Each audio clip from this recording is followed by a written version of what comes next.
ဟောလူလာမြောင်နေပူစခါကျိုးစားခဲ့သမျှသနာစရာပါလီအမေတီးတီဖွဲ့စုတိုင်းမှာပေများကိုအာနာလို့နေသာသမီပေါ်ထားတဲ့မြေသာလူပါပဲလေအဖေမရှိလေမနောင်နာမရနဲ့ပြောပြရစီသာတို့သာတို့တွေအဖေဟာအဖေပါပဲ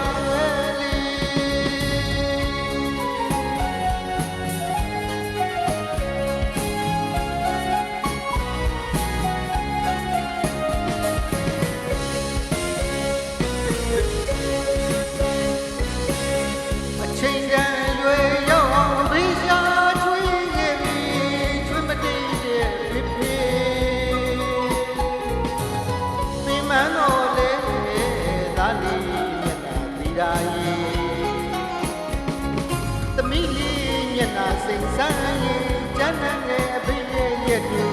သာတို့ရဲ့မဟာသရိုင်းကြီးပါလေ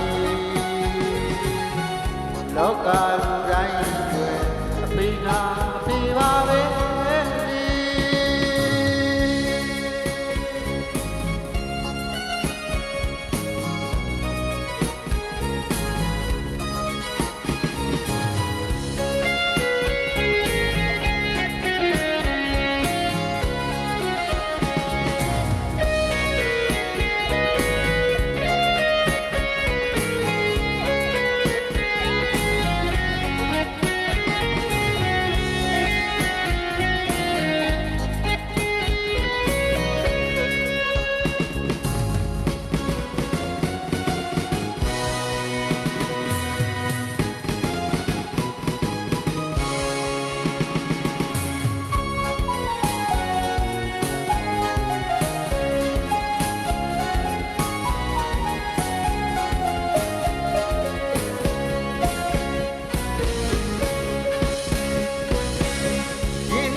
ခွာရပြီမဲ့ဖေလို့ဘဝသနာစရာပါလေ